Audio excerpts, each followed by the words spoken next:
पढ़ेंगे CC4 language across the curriculum.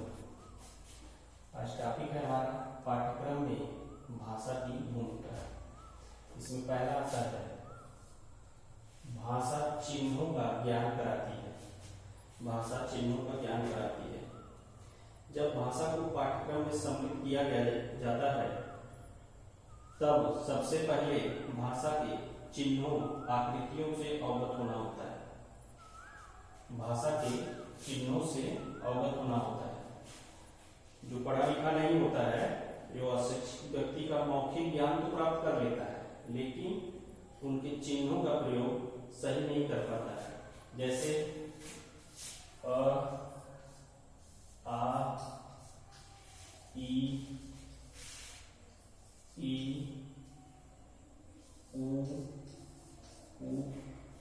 आदि मात्राओं का सही से ज्ञान नहीं प्राप्त कर पाता है, वो चिन्हों को नहीं समझ पाता है। लिखित स्वरूप को जानना आसान नहीं है, इसलिए भाषा के चिन्हों को जानना, मात्राओं को जानना बहुत महत्वपूर्ण होता है। दूसरा इसमें आता है पाठ्यक्रम द्वारा बालक लिखित स्वरूपों का भी प्रश्नों को ज्ञान कराती है। दूसरा आता है ध्वनि का ज्ञान। ध्वनि का ज्ञान भाषा अपनी विभिन्न ध्वनियों का ज्ञान बालक को पाठ्यक्रम में प्रयोग द्वारा करती है। विभिन्न चिन्हों की आकृतियों के साथ साथ उनको व्याकरण ध्वनि विशेष होती है। वह अपने निश्चित उच्चारण एवं उच्चारण स्थान द्वारा बालकों को ज्ञान प्राप्त करने का प्रयास करती है। ध्वनि जैसे कोई शब्द बालक जो है शुद्ध नहीं बोल पाता है, तो उसके लिए उसको ध्वनि का ज्ञान होना अनिवार्य है। जैसे किसी शब्द को, जैसे कमल को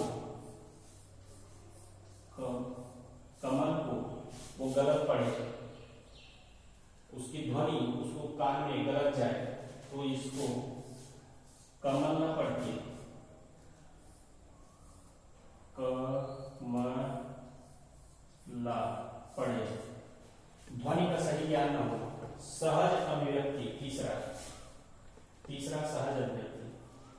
जैसे कोई मंच पे खड़ा हो जाता है तो उसमें भाषा का विकास सही से नहीं होता है, तो वो क्या करता है, अपनी भाषा को बोलते बोलते कुछ शब्दों के बाद उसके बाद शब्द की कमी पड़ जाती है और वो शांत हो जाता है। लेकिन भाषा शिक्षण के द्वारा बच्चे में अपने भावों को व्यक्त करने के लिए, सहज अभिव्यक्ति को व्यक्त करने के लिए उसके पास शब्दों का अभाव नहीं होता है और वह अपने शब्द भंडार को इस प्रकार से प्रयोग करता है कि जो कहना चाहता है उसका अर्थ वह सही ढंग से दे सकता है। चौथा है भाषा द्वारा पाठ्यक्रम को विषय विस्तार प्रदान करना। भाषा पाठ्यक्रम को विषय विस्तार प्रदान करती है। यदि पाठ्यक्रम अपनी मातृभाषा में, भाषा द्वारा पाठ्यक्रम को विषय विस्तार प्रदान करती है। जैसे भाषा अपनी मातृभाषा में हो, जैसे हिंदी बोलने वाले बच्चे को अगर इंग्लिश की कक्षा में बैठा दिया जाएगा तो वो अपने भावों को कम व्यक्त कर पाएगा और उसे अनेकों प्रकार की समस्याएं आएंगी।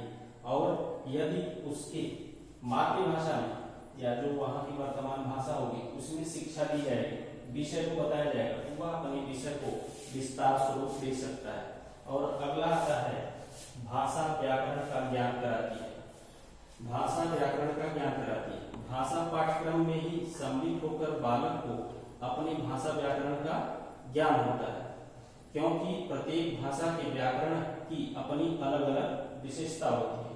और छठा आता है भाषा पाठ्यक्रम को सरल बनाती है। जब कोई बालक कोई पाठ्यक्रम सीखता है या पढ़ता है तो वह अपनी मातृभाषा में या वहाँ की जो भाषा चलती है उसमें अगर वो सीखता है तो वह आसानी से सीख लेता है, बजाय उसके कि अगर वहाँ की जो भाषा है वो दूसरे की भाषा में, जैसे हिंदी भाषी क्षेत्रों में अगर इंग्लिश, उर्दू या कोई अन्य माध्यम से अगर उसको पाठ्यक्रम दिया जाता है तो वो जल्दी से वास्तविकता को जल्दी से सीख नहीं पाता है और उसको अनेकों प्रकार की कठिनाई होती है।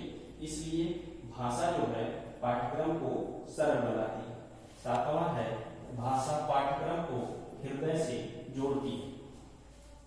इसमें ये होता है कि जैसे भाषा जो है जब उसकी मातृभाषा में होगा तो उसकी आत्मिकता, जो उसके माता पिता उसके परिवार वाले वो भाषा को बोलते रहते हैं, उस भाषा में अगर वो किताबें उसकी रहेंगी और पाठ्यक्रम रहेगा तो क्या करेगा, वो अपने हृदय से जोड़कर लेता है और उसको सीखने में आसानी होती है और उसका आंतरिक जुड़ाव भी होता है।